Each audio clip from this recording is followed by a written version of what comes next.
Alright, so today we're going to be continuing our work with radicals, and we're going to be multiplying or dividing. So you could see the steps for both of those. If you need to pause the video, go ahead and do so. Otherwise, we're going to go ahead and do the problems. So looking at number 1, we're multiplying, and they are both cube roots. So since they have the same index, we can go ahead and multiply. If it's a cube root here and a cube root here, then the product is also going to be a cube root. So then you just need to figure out what is 5 times 25.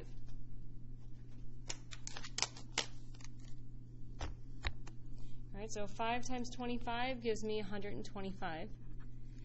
And that's multiplying the radicand. So 5 times 25, that gives me my radicand. And then I'm going to simplify. So can I do the cube root of 125?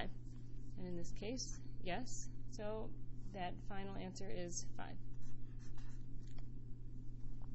Alright, if you look at the index of each of these radicals, we have a cube root, so this must be a cube root. So we're going to go ahead and multiply x times x to the 8th. And then as a reminder of what we did a few days ago, if you're multiplying and you have the same base, you just add your exponents. So 1 plus 8 is x to the 9th. So we have cube root of x to the 9th. So now you figure out, well, can I take out groups of 3 out of x to the 9th? Alright, so I've got 1 group, 2 groups, 3 groups, so I can take out all 3 groups and there'd be nothing left over inside the radical. So that final answer is x cubed. This one is 4th roots. So 4th root, this one's going to be a 4th root as well. So now I need to do what's 16x cubed times x to the 7th. There's nothing to multiply the 16 by, so it just stays as 16. And then 3 plus 7 gives you 10. So now, can you do the 4th root of 16? That's 2. And the 4th root of x to the 10th, we've got 10 x's. So we can do 1 group, 2 groups, that's x squared. And there's 2 x's left over. So it's 2x squared times the 4th root of x squared. So if you notice, number 3 was the only one that had something left over inside the radical. Otherwise, the other ones, everything was removed from the radical. All right, flip to the next page. All right, so now we're doing more multiplying for the first 2 problems here. Okay, so we've got a square root and a square root. Remember, the index is 2 if you don't have one. It's implied to be square root. So 10 times 5 is 50. And we have a to the 4th, b to the 7th, a, b to the 8th. So the index is 2, and we have a whole new radicand.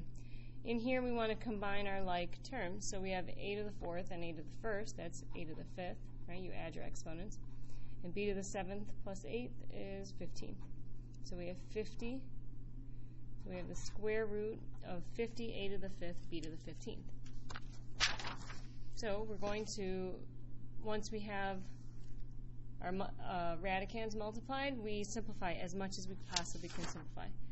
So is there a perfect square if square root of 50 doesn't turn out even, right? Is there a perfect square that does go into 50? And the answer is yes, it's 25. So you could split that up into 25 and 2. So square root of 25 is 5, and then keep a 2 here. For the a's, we have 5 a's, and for b's, we have 15 of them.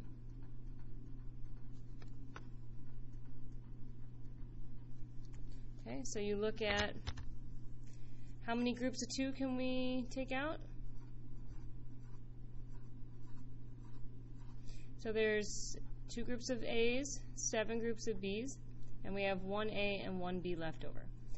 And if you want to write in your index there, you can. Otherwise, it's implied to be a 2. All right, problem number 5 is our last multiplication one. So we have a 4th root. 4 times 4 is 16. X to the 4th y, x to the 8th y. Our y's have exponents of 1s. And remember, you add your exponents when you're multiplying. So it's the 4th root of 16, x to the 12th, y to the 2nd. And then if you want to break down your x's, remember, you don't have to write them all out. You can look at what's 12 divided by, I guess we need one more here. 12 divided by 4, that would give you 3 groups. So it's x cubed. No x is left over. But for my y's, I don't have enough to take out a group of 4, so I guess all my y's are still left over. It's a 4th root of y squared here. And what is the 4th root of 16? If you don't know it, go ahead and type it in your calculator. Oh, we already did it, right? 4th root of 16 is 2. So it's 2x cubed, and then the 4th root of y squared. All right, that's it for multiplying. So go back to the division rules. You're going to try to simplify initially if you can, if it turns out to be an integer. If not, then you're going to try to reduce your fraction first. So division looks like a fraction, right? That's how we know we're dividing. And you're going to see, can you do cube root of 8 and cube root of 27? Okay, so cube root of 8, cube root of 27. Right, so the cube root of 8 is 2, and the cube root of 27 is 3. Well, those turn out to be integers, so I guess we're done, 2/3. And it doesn't reduce to anything else, so that's your final answer. All right, so if you look at problem number 7, right, try to do cube root of 16. So if you do cube root of 16, right, we did the 4th root of 16 earlier, but now if we try the cube root of 16, that's obviously not an integer. So if that's the case, we're going to try to reduce. Can you reduce 16 over 2? Well, 16 over 2 is 8. So this really becomes the cube root of 16 over 2, which is the cube root of 8. So now, ask yourself, what is the cube root of 8? What is something that can multiply by itself 3 times to give you 8?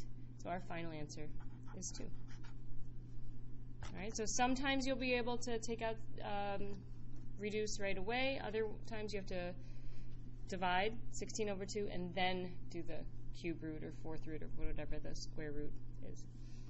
All right, so this is square root. So can you do the square root of 16? If you don't know it, square root of 16, square root of 81. So those turn into 4 and 9. So this is, there's also 5 x's. So if we're just looking at square root of 16, ignore the bottom. We've got 4. Take out as many groups of 2 that you can, so x squared, with a square root of x left over. Remember your index is a 2 here. So that's your numerator. For your denominator, the square root of 81 is 9, and then I don't have enough to take out a group of 2, so that square root of x is just still left over. All right, so now look at what you have. You have 4x squared, square root of x, over 9 square root of x. And if you notice, these two are exactly the same. So if something is the same on the top and bottom, they can cancel out. And 4/9 does not reduce. If you try to do it, you get the same fraction, so it's still 4/9. All right, so your final answer is 4x squared over 9. All right, final problem. Can you reduce right away? So we've got a cube root. We can get x squared out. We have a cube root of x left over. And over here on the bottom, we have cube root of x. And just like in the last problem, we have the same thing on the top and bottom, so you can cancel out. So your final answer is x squared. And then you are all done.